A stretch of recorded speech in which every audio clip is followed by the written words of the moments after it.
You like making money? It's business. I cleared over $100,000 with Beachy this past summer. We gave our customers what they wanted and they were not disappointed. I race cars like you can't imagine. I might be the last Ohio man born in a log cabin. You couldn't raise yourself from a dirt farm to be the master driver of the world. You got that? No matter what path through life you take, you couldn't do that.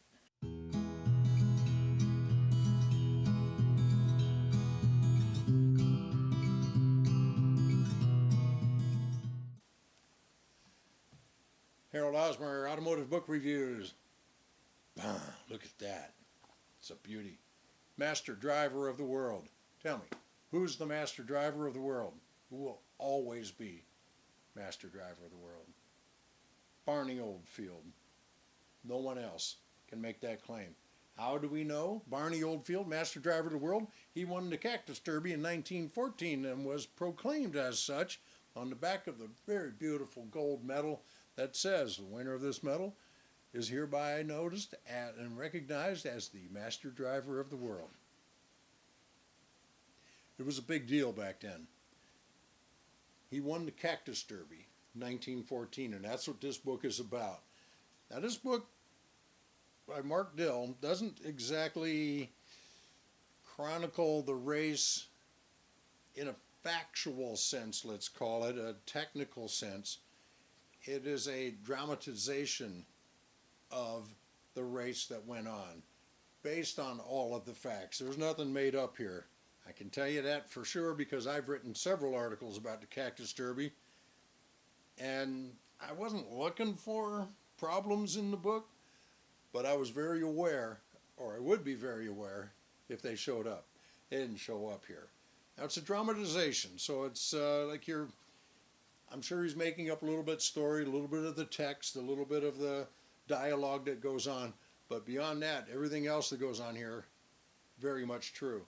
Driving between Los Angeles and Phoenix in 1914 was quite a huge undertaking.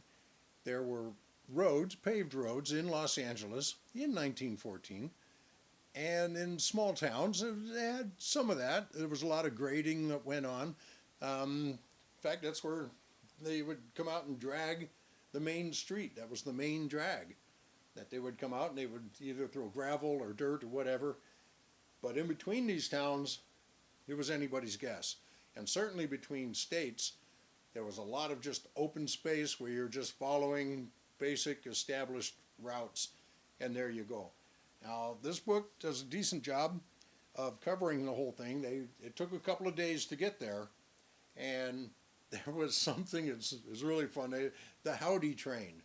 All right, there was railroad service between LA and Phoenix at the time, and a bunch of hoorah guys got on board the train. They got themselves all dressed up and liquored up, and they had themselves a good time, and they would scoot on the train out to the next stop, and the cars would all show up there at the end of the night, and they would welcome the racers, howdy, and became the Howdy train.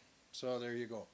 It was a great time. I think it'd make a great movie myself, but I've thought that for a long time, and it still ain't happened yet.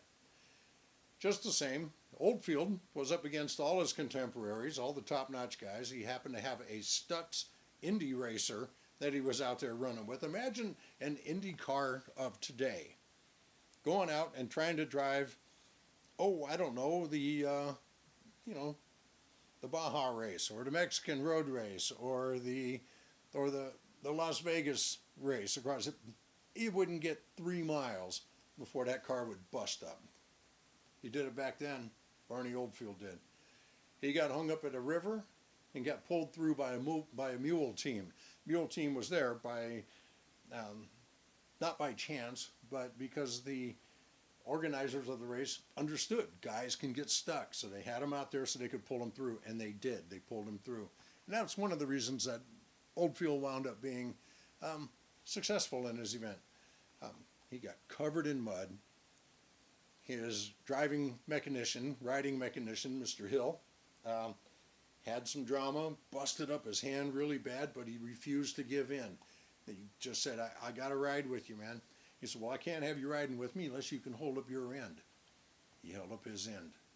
You get flat tires, you get broken down, you get this and that, and you need two guys to deal with that, and that's what they did. George Hill was the guy.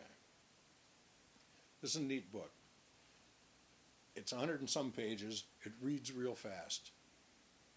Part of the reason it reads fast is that you get caught up in it, and you just keep going. So allow yourself a little extra time if you decide to go ahead and buy this book, which I think you should. I mean, it's relatively inexpensive, and it's a great way to connect yourself with the history of over 100 years ago of what took place in auto racing in America. It's my most fascinating era myself. Looked familiar, huh? My buddy Hector did that. That's anyways. So there you go. Mark Dill, master driver of the world in the 1914 Cactus Derby. Barney Oldfield, a great auto racing driver. In fact, he was the master driver of the world. Harold Osmer, Automotive Book Reviews.